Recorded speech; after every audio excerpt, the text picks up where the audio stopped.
बिहार से एक बड़ी खबर आ रही है।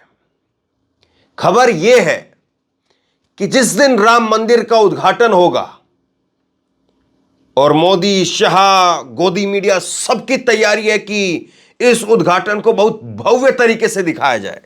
बिहार से भी 55 लाख लोगों को लाने का लक्ष्य रखा गया है, लेकिन एक बड़ी तैयारी इंडिया गठबंधन की तरफ से और एक बड़ी तैयारी खास तौर पर नीतीश कुमार की तरफ से देखने को मिल रही है। खबर यह आ रही है कि जिस दिन राम मंदिर का उद्घाटन होगा उस दिन या उससे कुछ पहले नीतीश कुमार तेजस्वी यादव को बिहार की कमान सौंप सकते हैं। और इसमें दोनों हाथों में लड्डू रहेंगे।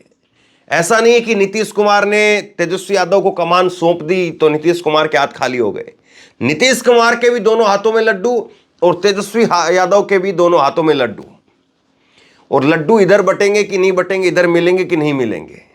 जो लोग ये सोच रहे हैं अब मंदिर बन गया है तो मंदिर से बस 400 सीटें मिल जाएंगी, जो ये लाइन पब्लिक के अंदर जो डाली जा रही है, और ये लाइन बार बार मैं आपको इसलिए बताता हूं ताकि जो लाइन आप दूसरी जगह से सुने तो उसका क्या कोई काउंटर है वो भी जरा समझ लीजिए। क्योंकि इस देश में ऐसा नहीं है कि उस दिन के बाद में राजनीति खत्म हो जाएगी या लोग घरों से निकलना बंद कर देंगे, घरों में ही पैसा जो है उगने लग जाएगा।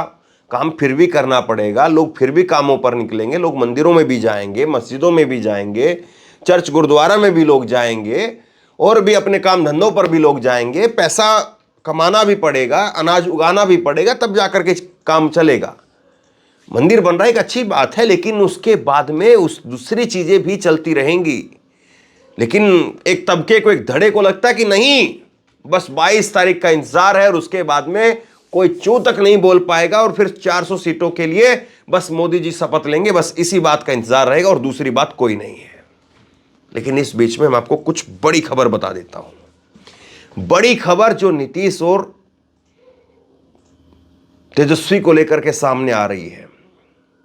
इसमें कैसे दोनों के हाथ में, दोनों हाथों में लड्डू हैं, इस लाइन को मैं आपको आगे समझाऊंगा। लेकिन मैं थोड़े कुछ बयानों के साथ में पहले शुरुआत करता हूं ताकि बैकग्राउंड जो है आप समझ लें। और गोदी मीडिया एक बड़ी शरारत करने में इसमें लग गया है। शरारत शब्द का इस्तेमाल कर रहा हूं मैं। गोदी मीडिया इसमें एक बड़ी शरारत करने में जो है वो लग गया। और शरारत क्या है उस बात को जरा समझ लीजिए। ये देखिए, आज तक चैनल के कुछ स्क्रीनशॉट मैं आपको दिखाता हूं, फिर उसके बाद में आपको मैं दिखाऊंगा जब नीतीश कुमार को अध्यक्ष बनाया गया तो अध्यक्ष बनने के बाद में लल्लन सिंह के साथ में ही नीतीश कुमार आए हैं। जरा देखिए क्या कह रहे हैं। ये कह रहे हैं कि लल्लन सिंह को हटाए जाने को लेकर के बड़ी खबर। फिर उसके बाद में कह रहे हैं कि तेजस्वी को सीएम बनाना चाहते थे लल्लन सिंह। सूत्र, इनके सूत्र बड़े तगड़े हैं। कुछ दिन पहले इनके सूत्र बता रहे थे कि नीतीश कुमार खुद ही वो बीजेपी में, एनडीए में लौटना चाहते हैं। तो इनके सूत्र हैं। खैर, अगला इनका सूत्र देखिए। लल्लन ने नीतीश के सामने प्रस्ताव रखा था। सूत्र इस बात को बता रहे हैं। और आगे देखिए, आगे इनके सूत्र क्या कह रहे हैं। नीतीश के इनकार के बाद 12 विधायकों की बैठक हुई। सूत्र इस बात को बता रहे हैं। ये सूत्रों ने जो है वो देश को कैसा सूत्र में रखा है और कैसा सूत्र बिगाड़ दिया है, इस बात को जरा समझ लीजिए आप। इनके सूत्रों की माने तो मैंने बता दिया आपको, इनके सूत्र 4 दिन पहले बीजेपी में नीतीश कुमार की वापसी करवा रहे थे। और अब ये कह रहे हैं कि लल्लन सिंह जो कि आज कल तक जो है वो अध्यक्ष थे, आज नीतीश कुमार अध्यक्ष बन गए हैं। ये लल्लन सिंह जो है वो नीतीश कुमार की पार्टी को तोड़ करके और तेजस्वी यादव को सीएम बनाना चाहते थे। तेजस्वी यादव का पहले बयान देख लीजिए आप। तेजस्वी यादव क्या कह रहे हैं। नीतीश कुमार अपनी पार्टी के वरिष्ठ नेता हैं, अगर अध्यक्ष बने हैं तो अच्छी बात है, स्वागत कर रहे हो इस बात का। मतलब कहीं से कोई दिक्कत इस बात को लेकर के तेजस्वी यादव की तरफ से कुछ जो है वो प्रतिक्रिया ऐसी निकल करके सामने नहीं आई। और वो क्यों कोशिश करेंगे बीच चुनाव में कि ऐसी उठापटक की जाए। ऐसी उठापटक की जाएगी तो न केवल बिहार के अंदर जो है वो अल्टा पल्टी हो जाएगी, बल्कि इंडिया गठबंधन में भी, और पूरा इंडिया गठबंधन भी एक तरह से डिस्टर्ब हो जाएगा। तो ये तेजस्वी यादव ऐसी क्यों करेंगे। जरा सोचिए इस बात को, लेकिन इनके सूत्र पता नहीं क्या कहते हैं। अब देखिए ANI की ये एक जो है वो मैं आपको स्क्रीनशॉट दिखा रहा हूं। ये जब नीतीश कुमार को अध्यक्ष पद जो है ऑफर किया गया या कहा गया या खुद से ही उन्होंने लिया, जैसे भी आप इसको कहिए, जब नीतीश कुमार वो अध्यक्ष पद को स्वीकार कर लेते, उसके बाद जब बाहर आते हैं पत्रकारों से बात करते हैं, तो नीतीश कुमार ने कहा कि बिहार के हमारी पार्टी की मीटिंग थी, मैंने राष्ट्रीय अध्यक्ष के पद को स्वीकार कर लिया है। सीधी सी लाइन, एक लाइन की, कि हमारी पार्टी की मीटिंग थी, उस मीटिंग में चर्चा हुई और उसमें मैंने इसको स्वीकार कर लिया है। और ललन सिंह इनके बगल में आपको दिख रहे हैं कि ललन सिंह जो है वो इनके बगल में आप देख सकते हैं, ललन सिंह यहां पर है। और यही ललन सिंह को लेकर के इनके सूत्र दावा कर रहे हैं कि ललन सिंह पार्टी को तोड़ करके तेजस्वी को सीएम बनाने जा रहे थे। बताइए, नीतीश कुमार को इस बात की भनक भी लग गई। नीतीश कुमार ने फिर भी ललन सिंह को अपने साथ रखा, यहां पर भी रखा और मंच पर भी रखा। मंच की तस्वीरें सुबह भी मैंने आपको दिखाई थी। तो ये गजब की बात है ना, बेसिर पैर की बात, मतलब इस तरह से करना कि सूत्र क्या है? आपके सूत्र तो 4 दिन पहले नीतीश कुमार की वापसी करवा रहे थे, अब वो सूत्र कहां चले गए? तो ये सारी चीजें चल रही हैं। और अब जो है वो जो बीजेपी के सहयोगी या बीजेपी के नेता, वो भी एक तरह से काम पर लग गए हैं। अब जीतन राम मांझी का बयान सामने आया। जीतन राम मांझी कह रहे हैं कि पिछले 2 महीने से इसके कयास लगाए जा रहे थे। नीतीश कुमार नहीं चाहते थे कि तेजस्वी सीएम बने, लेकिन ये लोगों पर दबाव बना रहे थे, पार्टी को तोड़ने की बात हो रही थी। तभी इसीलिए जेडीयू की बैठक हुई। हम मान रहे थे कि बैठक में नीतीश कुमार को राष्ट्रीय अध्यक्ष बनाया जाएगा और वही हुआ। अब ललन सिंह कुछ विधायकों को, अब वही लाइन देखिए, इनकी भी उनके सूत्र है और इनकी लाइन है। अब ललन सिंह, यहां से लाइन है, अब ललन सिंह कुछ विधायकों के साथ एक गुट बना करके आरजेडी को समर्थन कर सकते हैं। इससे निपटने के लिए नीतीश कुमार ने पहला ही अपना ताना बाना बुन चुके हैं। ये सारी चीजें चल रही हैं साहब। अब देखिए ये गिरिराज सिंह क्या कह रहे हैं। गिरिराज सिंह कह रहे हैं कि नीतीश कुमार पहले भी 2-3 अध्यक्षों को हटा चुके हैं, इन्हें ललन सिंह को भी हटा दिया गया है। नीतीश कुमार के लिए भाजपा कार्यालय से लेकर के कार्यकर्ताओं तक के दरवाजे बंद हैं। अब वे मुख्यमंत्री पद पर कुछ ही दिनों के मेहमान हैं, इस बात को जो कहा जा रहा है। लेकिन मैं आपको कुछ जो बड़ी खबर आ रही है अंदर की, वो मैं आपको बताता हूं, और उस बड़ी खबर को आप समझेंगे तो वाकई एक बहुत बड़ा खेला बिहार के अंदर होने वाला है। और ये सारी चीजें जो की जा रही हैं, ये उस चीज के काउंटर में पहले से ही शुरुआत हो गई है, ताकि तेजस्वी यादव को जब नीतीश कुमार गद्दी सौंपे या नीतीश कुमार कुर्सी पर बैठाए, तो फिर यह कहा जाए कि देखिए नीतीश कुमार को तो मजबूरी में यह करना पड़ा है, क्योंकि नीतीश कुमार के पैरों के नीचे से जमीन को खिसकाया जा चुका था, कालीन को खींच लिया गया था। नीतीश कुमार गिर ना जाए इसीलिए वो खुद अट गए हैं कालीन पर से। यह दरअसल पूरी की पूरी वही भूमिका तैयार हो रही है। अच्छा, आप बताइए कि तेजस्वी यादव लोकप्रिय नेता हैं, आरजेडी सबसे बड़ी पार्टी है विधानसभा चुनाव की बात करेंगे तो, और मत भूलिए कि तेजस्वी यादव को हराने के लिए कैसे मुख्यमंत्री और तमाम जो अलग अलग मंत्रियों का और प्रधानमंत्री नरेंद्र मोदी का और केंद्र के मंत्रियों का कैसे हेलीकॉप्टर घूमते रहते थे बिहार के अंदर।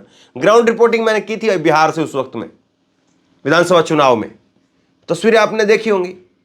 तो तेजस्वी यादव को, अब तेजस्वी यादव इस तरह से छीन झपट करके अपनी राजनीति पर डेंट तो नहीं लगवाना चाहेंगे, ऐसा मुझे लगता है कम से कम, क्योंकि उनको पता है कि अगर सीधे मैदान में जाएंगे तब भी लोगों ने यहां पर इतनी सीटें दी हैं, और इसके बाद में डिप्टी सीएम अभी भी तेजस्वी यादव हैं। लेकिन देखिए चीजें कैसे राजनीति के अंदर चलाई जाती, कैसे जो है बातें होती है। अब तेजस्वी यादव, अब उस बात पर आई जो बात मैंने पहले कही थी, तेजस्वी यादव और नीतीश कुमार कैसे उन दोनों के हाथ में लड्डू हैं। तेजस्वी यादव अगर सीएम बनते हैं तो तेजस्वी यादव के हाथ में क्या जाएगा, और नीतीश कुमार अगर कुर्सी छोड़ते हैं तो उनके हाथ में क्या आएगा।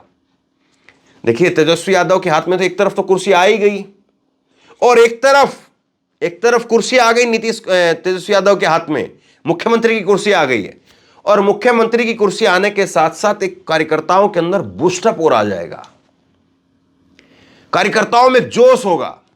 और जो आरजेडी पिछले लोकसभा चुनाव में एक सीट भी नहीं जीत पाई, वो आरजेडी तेजस्वी के नेतृत्व में, तेजस्वी के आने के वजह से हो सकता है कि फिर करिश्माई तौर पर जो है वहां पर प्रदर्शन करते हुए अच्छी खासी सीटें वहां से निकालने में कामयाब हो जाए। नीतीश कुमार की तरफ आइए। नीतीश कुमार कुर्सी छोड़ते हैं तो कहीं ना कहीं इंडिया गठबंधन पर एक प्रेशर आ जाएगा और इंडिया गठबंधन में उनकी दावेदारी मजबूत मानी जाएगी। और नीतीश कुमार अपने कार्यकर्ताओं को, नेताओं को सीधा संदेश देते हैं कि देखिए, मैंने अब बिहार की राजनीति को टाटा बाय बाय कह दिया, अब केंद्र की राजनीति करेंगे, लोगों को संदेश दीजिए। तो जो नीतीश कुमार पिछली बार जीत करके आए थे, हो सकता है कि बिहार के गौरव के लिए या बिहार के मान अभिमान के लिए लोग फिर नीतीश को पहले से ज्यादा वोट दें। और यही लाइन है जो मैंने शुरुआत में आपसे कह रहा था कि दोनों के हाथ में लड्डू रहेंगे। तो अब ये लाइन, ये राजनीति अगर आगे बढ़ती है तो सोचिए बीजेपी कहां पर बचेगी। अब जरा कल्पना कीजिए, एक तरफ तेजस्वी यादव के हाथ में कुर्सी आ गई और तेजस्वी यादव बैठ गए हैं मुख्यमंत्री की कुर्सी पर, और तेजस्वी यादव मुख्यमंत्री की कुर्सी पर बैठ करके फैसले ले रहे हैं। उन फैसलों को, तेजस्वी यादव के नाम को, तेजस्वी यादव का कार्यकर्ता गली गली में घुस घुस करके, लोगों के घरों घरों में घुस घुस करके उनको बताने का काम कर रहा है। कार्यकर्ता जबरदस्त तरीके से चार्ज हो जाएगा और कार्यकर्ता ही जिताने का काम करता है, याद रखिए इस बात को। दूसरी तरफ नीतीश कुमार का कार्यकर्ता कि अब बिहार छोड़ दिया है, अब दिल्ली संभालेंगे, और नीतीश कुमार खुद भी पूरी ताकत के साथ में अपने संगठन के लिए, क्योंकि वो संगठन के अध्यक्ष हो गए हैं, तो अपने संगठन के लिए, अपने उम्मीदवारों के लिए पूरी जान झोंक करके काम करेंगे। और तीसरी तरफ कांग्रेस पार्टी की भारत न्याय यात्रा राहुल गांधी लेकर के पहुंचेंगे। बीजेपी के लिए कौन सा कोना बचा है? चौथा कोना। तो क्या चौथे नंबर पर बीजेपी इस बार बिहार में बचेगी? सवाल यह है, कैसे फिर बीजेपी मोदी के नाम पर, मंदिर के नाम पर कितना जो है वोट निकाल पाएगी? सवाल यह भी है। और क्या यही चक्रव्यूह तेजस्वी यादव की, नीतीश कुमार की, राहुल गांधी की, वो बीजेपी को बिहार के अंदर हराने जा रही है? क्योंकि बिहार की अगर आप बात करेंगे तो बिहार में बीजेपी 22 सीटों के साथ में 2014 में अकेली लड़कर के सबसे बड़ी पार्टी बनी थी। 40 में से 22 सीटें 2014 में, लेकिन वो मोदी लहर की बात थी, मोदी वेव की बात थी। 40 सीटें आई, 40 सीटें जो है वो बीजेपी की आती है 2014 के अंदर, जब अकेली बीजेपी लड़ती है उस वक्त में। और उसके बाद में अगर आप देखेंगे और बाकी के पोजीशन क्या है, पहले एक बार मैं आपको वो बता देता हूं कि बाकी की पोजीशन क्या रही। बाकी की पोजीशन, जो लोक जनशक्ति पार्टी, चिराग पासवान, उससे पहले रामविलास पासवान, उनकी 6 सीटें आती हैं, वो तकरीबन वही बराबर थी। आरजेडी की 4 सीटें आई। अब अगर आरजेडी के मुखिया के तौर पर मुख्यमंत्री की कुर्सी पर तेजस्वी यादव बैठ जाते हैं तो 4 की ये 8 होती हैं, 12 होती है, 14 होती हैं, वक्त बताएगा। और बीएलएसपी की 3 सीटें आती हैं और कांग्रेस पार्टी की 2 आती हैं, अन्य की यहां पर 3 सीटें आती हैं। यह 2014 का गणित है। अब आइए 2019 के गणित पर।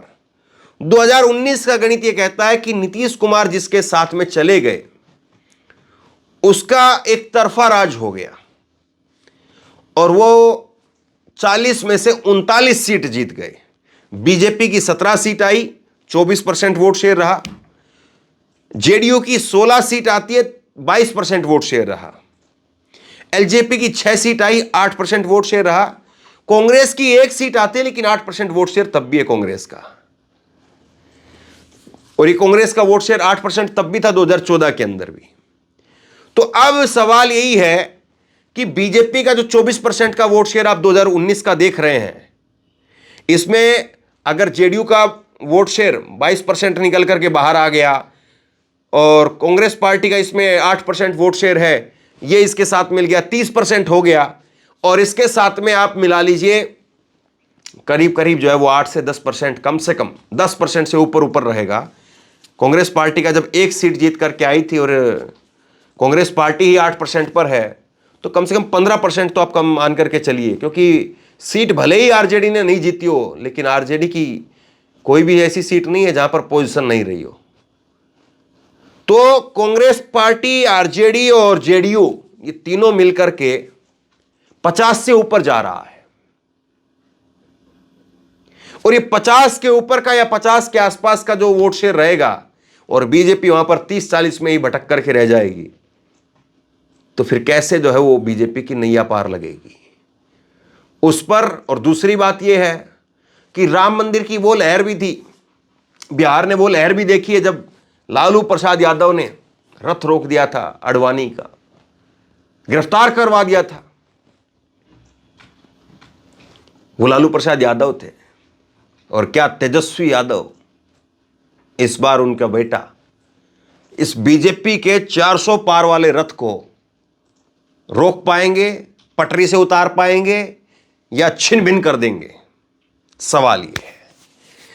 और अगर ये हो जाता है, और अगर तेजस्वी यादव और नीतीश कुमार का जिस तरह से जो खबरें आ रही हैं एक दूसरे को कमान सौंपने की, अगर ये हो जाता है, तो फिर आप यकीन मान करके चलिए कि बहुत बड़ा झटका वो बीजेपी के लिए होगा। और निश्चित तौर पर इंडिया गठबंधन में जो उसके बाद में ताकत आपको देखने को मिलेगी, उसकी शायद लोगों को कल्पना भी नहीं होगी। तो आप बताइए, आप इसको कैसे देखते हैं? क्या ये नीतीश कुमार का, तेजस्वी यादव का जो प्लान है, या अभी जो खबरें आ रही हैं वो सही साबित होगा, या सही साबित ऐसा ही होना भी चाहिए? आप क्या सोचते हैं नीचे कमेंट बॉक्स में लिख करके जरूर बताइए। इस वीडियो को खूब शेयर कीजिए, लोगों तक पहुंचाइए, और इसी तरह की तमाम खबरों के लिए ऑनलाइन न्यूज़ इंडिया को सब्सक्राइब कीजिए। साथ में जो बेल आइकन है, घंटी है, उसको जरूर दबाइए, ताकि जैसे ही कोई खबर अपलोड करें उसकी नोटिफिकेशन सीधे सबसे पहले आपको मिल सके। अगर ये वीडियो फेसबुक पर देख रहे हैं तो फेसबुक पर हमारे पेज को लाइक कीजिए, फॉलो कीजिए, और इस खबर को शेयर कीजिए। आपका बहुत बहुत धन्यवाद।